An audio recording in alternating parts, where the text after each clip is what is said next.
June 17th, 1944. Northeastern France, deep in the Ardennes forest. The sun hung low through the canopy, casting long shadows across François Leclerc's fields. His pig, Biscuit, grunted and snuffled near the tree line, pawing at something beneath an old oak. François called her name twice. She didn't listen. When he finally reached her, breathing hard, he saw what she'd uncovered. A steel hatch, half buried, with a handle that gleamed dully through the moss. He pressed his ear to the cold metal. Voices. German voices. And the low, electric hum of machinery that had no business being under his land. Before we go further, if you're captivated by these forgotten moments of World War II, the strange twists, the ordinary people caught in extraordinary circumstances, hit that like button and subscribe. Drop a comment telling us where you're watching from. Now, let's step back into that summer afternoon when a farmer's pig stumbled onto something that could have changed the course of the Allied advance. François stood frozen, dirt under his fingernails, heart hammering in his chest. Beneath his feet, buried in French soil, was a secret. A living, breathing German installation. And in that moment, as the voices murmured through the steel, he realized something terrifying. The war wasn't distant anymore. It was right here, hidden, watching, waiting. François Leclerc had never been a soldier. He was 50 years old, weathered by 3 decades of farming the same stubborn land his father had worked before him. Before the war, life had been predictable. Planting seasons, market days, the rhythm of rain and harvest. Then came 1940. The Germans rolled through France like a dark tide, and the rhythm broke. His son, Etienne, was drafted into the French army in 1939. By early 1943, a telegram arrived, folded and smudged. Killed in action, North Africa. The words were clinical, but the weight crushed something inside François that never fully healed. His wife, Marie, stopped humming the old songs. François stopped talking much.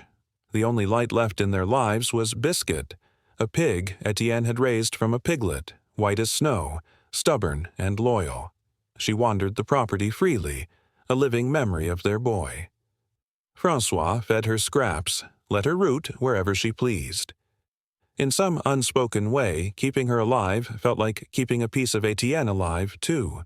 By June 1944, the Ardennes had become a place of whispers and shadows.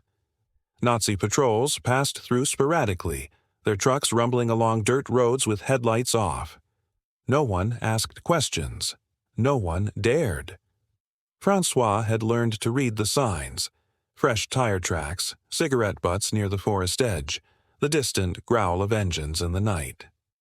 The occupation had taught him to notice everything and say nothing.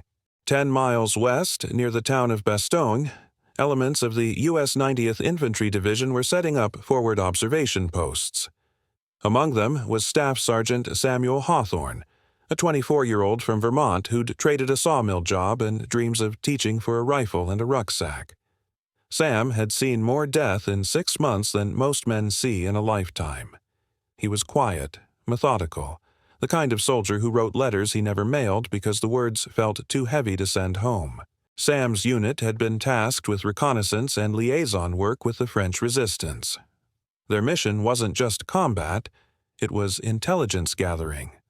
Allied command suspected the Germans had built a network of hidden communication hubs throughout occupied France, underground nodes designed to survive bombings and continue coordinating troop movements even as the front collapsed. One installation in particular, codenamed Station Rocco, had been flagged by signals intelligence. They knew it existed, they just didn't know where. Station Rocco was part of something larger, a shadow network of fortified radio bunkers scattered across Nazi-occupied Europe. Built primarily by Organization Todt, the paramilitary engineering corps responsible for the Atlantic Wall, these bunkers were designed to be invisible. No surface structures, no heat signatures, just reinforced concrete chambers buried deep, powered by diesel generators, capable of transmitting encrypted orders across hundreds of miles. By mid-1944, Adolf Hitler knew the tide was turning. The Allies had broken through in Italy. The Soviets were grinding westward. Normandy had shattered the Western Wall. But Germany still had one weapon left: information. These underground stations could relay troop movements, coordinate artillery strikes, intercept Allied radio chatter, and call in armored reinforcements. They were the nervous system of a dying beast. Still dangerous, still lethal. Station Rocco, if operational, could coordinate units across eastern France and western Belgium. Allied intelligence had intercepted fragments of its transmissions, short, encrypted bursts that vanished before triangulation could pinpoint the source. The thick forests of the Ardennes made radio detection nearly impossible. Geography distorted signals. Trees swallowed sound. The bunker could be anywhere within 100 square miles. So the job fell to boots on the ground. Sam's unit was told to watch for anomalies: farms with unusual power lines, churches with concealed antennas, clearings where the ground sounded hollow. No one thought to watch a pig. For days, Sam's squad camped near Francois's farm. They shared rations, helped repair a barn roof, and spoke in broken French mixed with hand gestures. A quiet friendship formed. Not through words, but through the shared silence of men who'd lost things they couldn't name. Sam saw the way Francois looked at Biscuit, the way his hands lingered when he fed her. He didn't need to ask. Loss had a language all its own. Biscuit, meanwhile, was everywhere. She followed Francois like a shadow, sniffed at Sam's boots, rooted through the garden. On the morning of June 17th, she wandered toward the eastern edge of the property, where the field met the tree line. Francois called her once, twice. Nothing. With a sigh, he pulled off his gloves and walked after her, squinting through the low sun. She was halfway up a slope, digging furiously, her snout buried in soft earth. Francois cursed under his breath and climbed after her, pushing through thorns and wet branches. At first, he thought it was a root cellar, maybe something left from the last war. But as he knelt down, he saw the edges. A perfect square. Metal. Bolted shut. The ground around it had been deliberately camouflaged with moss and dead leaves, but Biscuit had torn through it all.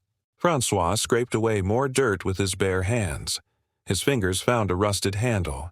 He pulled. It didn't budge. He tried again, harder this time. The hatch creaked open just an inch, enough to release a breath of warm, stale air. And something else. A sound. Faint, mechanical. The hum of electricity. Then voices. Fast. Professional. German. Francois stumbled backward, heart pounding in his ears. He turned and half ran down the slope, not stopping until he reached the barn. His hands were shaking. He didn't know what he'd found, but he knew enough. Someone had buried something powerful beneath his land. And that power was still alive. That night, he told Sam. They returned together, moving carefully through the dark with a cloth-wrapped flashlight. Sam inspected the hatch, ran his fingers along the seams, then looked up at Francois. His voice was low and steady. "This isn't a cellar. This is a bunker." Francois nodded. Neither man spoke again for several seconds. Somewhere in the distance, an owl called. The forest held its breath. Sam knew the risks. A hidden Nazi installation could be booby-trapped, occupied, or rigged to collapse. But if it was active, if it was transmitting, then command needed to know immediately. Still, they couldn't risk alerting the Germans. A full assault might drive the operators deeper underground or force them to destroy the equipment before it could be studied. What they needed was proof. Sam returned the next night with 2 others from his squad: Corporal Davis, a wiry Texan with steady hands, and Private Martinez, a former electrical engineer turned radio operator. Francois stayed behind. If anything went wrong, Sam wanted the farmer and his pig far from it. They came just after midnight. No moon, just the cold beam of a flashlight wrapped in cloth. The hatch groaned as Sam lifted it. Beneath, a concrete shaft plunged into darkness. A rusted ladder clung to the side. Martinez tested it. It held. Sam went first. The air grew colder as he descended, damp, metallic, thick with the smell of machine oil and mildew. At the bottom, the shaft opened into a narrow corridor lined with reinforced concrete. The hum was louder now, a low vibration that traveled through the walls. At the far end, a metal door hung half open. Beyond it was the heart of the bunker, a control room, low-ceilinged, about 20 feet long. A central console dominated the space, covered in dials, meters, and flickering indicator lights. Thick cables snaked across the ceiling like veins.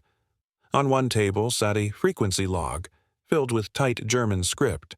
Beside it, a coffee mug, still half full. Cold. Recent. Martinez scanned the console, eyes darting over switches and knobs. "It's active," he whispered. "Low power mode, but it's transmitting. Short bursts, encrypted. Could be troop movements, could be anything." Sam moved to the far wall where a second door led into a smaller side room. Inside, he found 3 folding cots, 2 crates of supplies, and a stack of newspapers. Völkischer Beobachter, the official Nazi Party paper, dated 3 days prior. This bunker wasn't abandoned. It was operational. Sam pulled out a small Kodak 35 camera and began snapping photos. The control panel, the logs, the crates, everything. Time was short. If the operators were nearby, they could return at any moment. Just as he turned to leave, the hum grew louder. Martinez stepped back, alarmed. "Someone's powering up remotely. We need to go." They climbed out the way they came, sealing the hatch behind them. Sam's hands were shaking. Not from fear, but from clarity. They hadn't just found a German bunker. They'd found the bunker, Station Rocco. Still alive, still transmitting, still deadly. The photographs Sam brought back were undeniable. Circuit diagrams, broadcast logs, German frequencies stamped with Reich insignia. When he handed them to Lieutenant Hawkins, his commanding officer stared for a long moment before saying, "You may have just saved 300 men." But finding the bunker was only the beginning. The next step was neutralizing it, fast and quietly. If the Germans realized their station was compromised, they could destroy it, or worse, use it as bait. Intelligence feared Station Rocco was coordinating a reserve counterattack in the Ardennes. If that was true, the clock was ticking. Sam proposed a simple strike. No explosions, no firefight. Just a small charge placed directly on the console and antenna wires. Enough to fry the equipment, not cave in the structure. His team would slip in before dawn, set the charges, and slip out before the enemy noticed. The plan was approved. June 19th, 2 EAM. The forest was black and silent. No wind, no movement. Sam, Davis, and Martinez moved with practiced quiet, every step measured. This time, Francois came with them. Not into the bunker, but to lead them through an overgrown trail only locals knew. "You want to be ghosts," he said in French. "Then follow me." They reached the hatch in under 15 minutes. All was as they'd left it. But then came the sound. Soft, wet, like something dragging through mud. Biscuit. She had followed them. Sam's heart sank as the pig came trotting into the clearing, grunting proudly. Francois cursed under his breath. Martinez moved to grab her, but it was too late. The pig stumbled on a root and squealed. Loud. Too loud. A light blinked in the forest 50 yards north, then another. Flashlights. German voices. Fast. Barked orders. "Back! Now!" Sam hissed. They scrambled for cover, diving into the underbrush as 2 German soldiers appeared near the hatch. One pointed, the other raised a weapon. Biscuit darted toward the trees, squealing. Francois ran after her instinctively, forgetting every rule of stealth. Sam made a split-second decision. No charges, no sabotage, just survival. Davis laid down a smoke canister. The clearing filled with thick gray mist as they retreated south, flanking around a small ridge. Martinez tripped and hit the ground hard, but Sam pulled him up. Gunfire cracked behind them, not wild, but controlled, professional.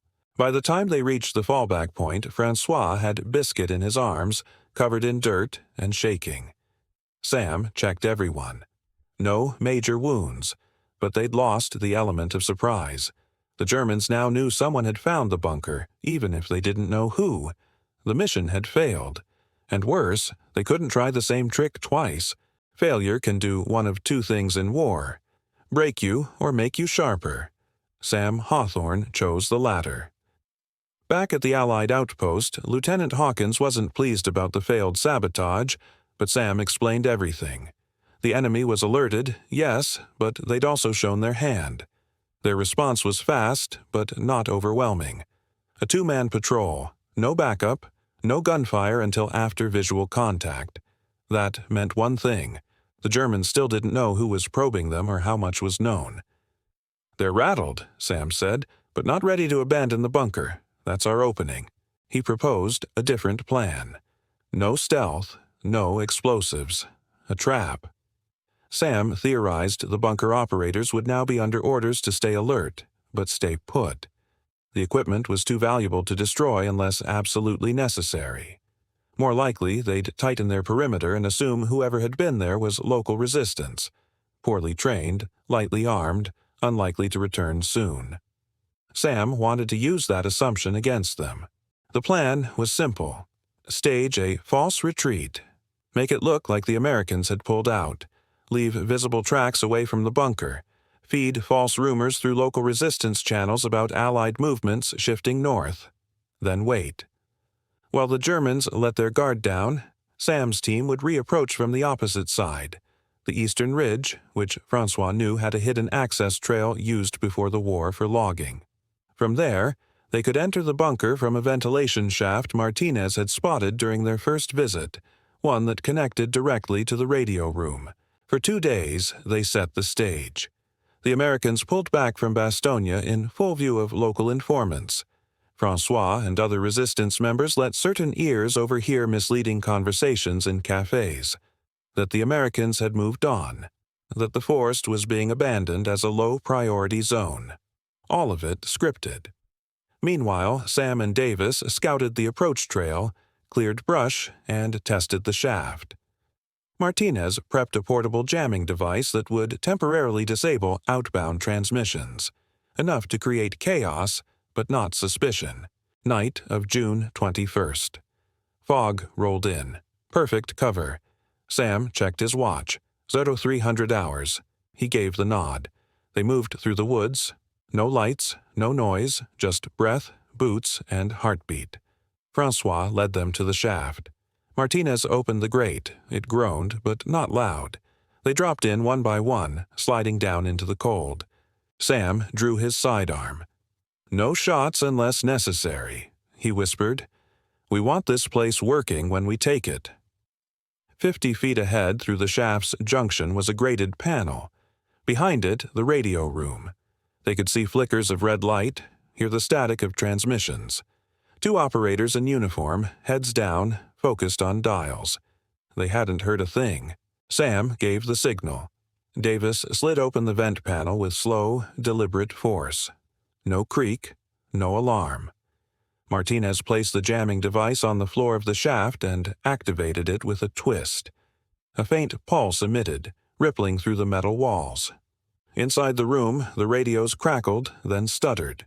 One of the operators leaned in, confused, then turned. Too late. Sam burst through the opening with Davis close behind, weapons drawn.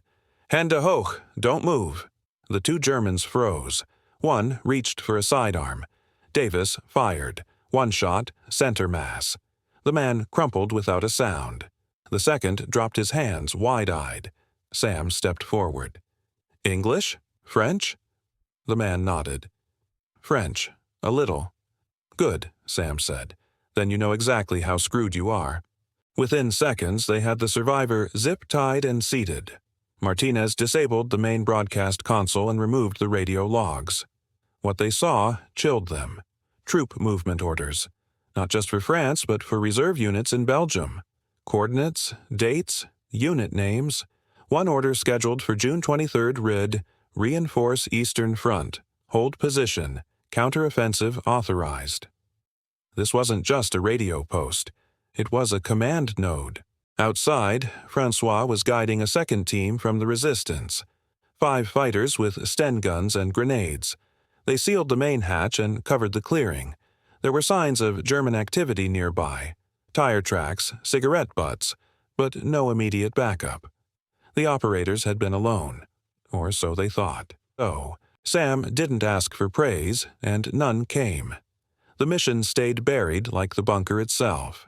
Ash, wire, silence. Francois returned to the farm. Biscuit wandered back to her usual mischief. And the war rolled forward, loud and relentless, while one small victory hid in the roots of a quiet field.